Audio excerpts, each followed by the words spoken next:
এটা আওয়ামী লীগের পতন হবে না, আওয়ামী লীগের পরাজয় হবে না, এইটাতে আওয়ামী লীগের পুনরুত্থানের সম্ভাবনা বাড়বে এবং এটাতে গণ অভ্যুত্থানের যে কৃতিত্ব কিংবা গণ অভ্যুত্থানের যে শক্তি, সেই শক্তি বিরোধী তৎপরতা হবে। সুতরাং আপনারা যদি চেনেন যে যারা এই ধরনের হামলা, আক্রমণ, সহিংসতা এবং বিদ্বেষী তৎপরতা চালাচ্ছে, মনে করবেন যে তারাই হচ্ছে পতিত স্বৈরাচারের দোসর হিসেবে কাজ করছে, পতিত স্বৈরাচারের সহযোগী হিসেবে কাজ করছে। সুতরাং তাদের থামানোটা আপনাদের একটা বড় দায়িত্বের মধ্যে পড়ে।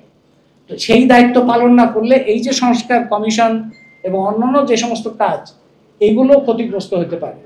তো সেই কারণে অন্তর্বর্তী সরকারকে বলবো আরো সতর্ক, সক্রিয় থাকেন। এবং সবচাইতে বড় কথা যেটা নুরুল কবির এবং সলিমুল্লাহ খান দুজনেই শেষ করেছেন যে কথা বলে, যে জনগণের অব্যাহত একটা নজরদারি, মানে সার্ভেলেন্স বলে তো একটা জিনিস আমরা জানি, সার্ভেলেন্স ক্যাপিটালিজম বলে একটা জিনিস জানি, যে সারা পৃথিবীতেই যুক্তরাষ্ট্র সহ বাংলাদেশেও এই রাষ্ট্রের হাতে সার্ভেলেন্স ক্ষমতাটা অনেক বেশি এখন।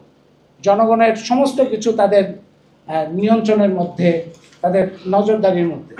আসলে যেটা দরকার, জনগণের নজরদারিটা বাড়ানো দরকার, মানে পিপুলস সার্ভেলেন্সটা বাড়ানো দরকার। মানে আমাদের নজরদারি বাড়ানোর ক্ষমতা সরকারের উপরে বা ক্ষমতাবান যারা তাদের উপরে, এটা যত বেশি বাড়াতে পারবো এবং এটা বাড়ানোর জন্য যত বেশি সক্রিয় রাজনৈতিক শক্তি এখানে তৈরি হতে থাকবে, ততই এই জনগণের সার্বভৌমত্ব প্রতিষ্ঠা কিংবা গণ অভ্যুত্থানের যে আকাঙ্ক্ষা বৈষম্যহীন বাংলাদেশ, সেইটা প্রতিষ্ঠার পথে যে যাত্রা, সেই যাত্রাটা সহজ হবে এবং সংক্ষিপ্ত হবে। এই গণ অভ্যুত্থানের মধ্যে দিয়ে একটা মানে আপাদমস্তক দুর্নীতিগ্রস্ত এবং খুবই অত্যাচারী একটা শাসক গোষ্ঠী তাদের পতন হয়েছে।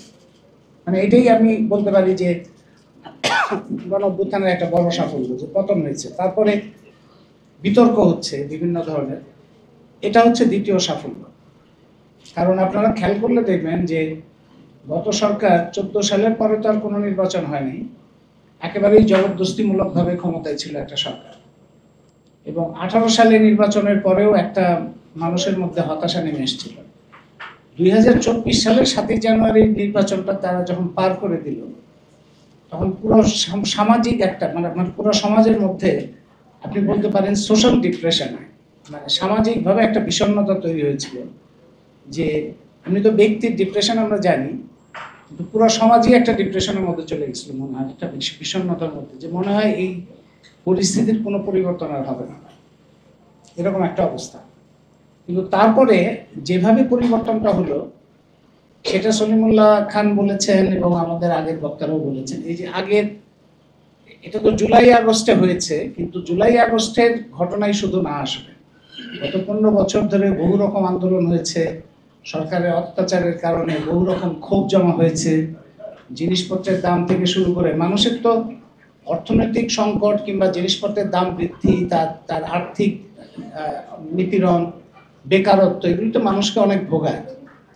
কিন্তু অত্যাচারটা মানুষকে খুবই ক্ষুব্ধ করে। আমরা জানি যে ঢাকা শহরে একেবারে একটা হকার যে একটা ঝাঁকা নিয়ে বসে, কিংবা রিক্সা চালক, সেখান থেকে শুরু করে বিশ্ববিদ্যালয়ের হল, সমস্ত জায়গায় এমন একটা অত্যাচারের অবস্থা তৈরি হয়েছিল, কোনো মানুষের পক্ষে নড়াচড়া করা, কথাবার্তা বলা কিংবা কাজকর্ম করা কোনো কিছু নেই তার পক্ষে কিছু করা সম্ভব। জোর জবরদস্তিভাবে মিছিলে যাওয়া কিংবা ঝাঁকা নিয়ে বসলে তার কাছ থেকে চাঁদা নেওয়া কিংবা তার উপরে যে কোনো সময় অত্যাচার করা, এইটা মানুষের মধ্যে যে ক্ষোভটা তৈরি হয়েছিল সেটার একেবারে পুঞ্জীভূত রূপ, সেটার প্রকাশ, সেটাই 15ই জুলাইয়ের পরের থেকে সারা বাংলাদেশে ঘটেছে এবং তার মধ্যে দিয়ে এটা পতন হয়েছে। এখন পতনের মধ্যে যে আকাঙ্ক্ষাগুলো তৈরি হয়েছে, এই যে সংগ্রামের মধ্যে দিয়ে মানুষের মধ্যে যে ঐক্য, সংহতি, প্রত্যাশা তৈরি হয়েছে, সেটারই আমরা প্রতিফলন, এই যে আজকের আলোচনাও সেটার একটা প্রতিফলন।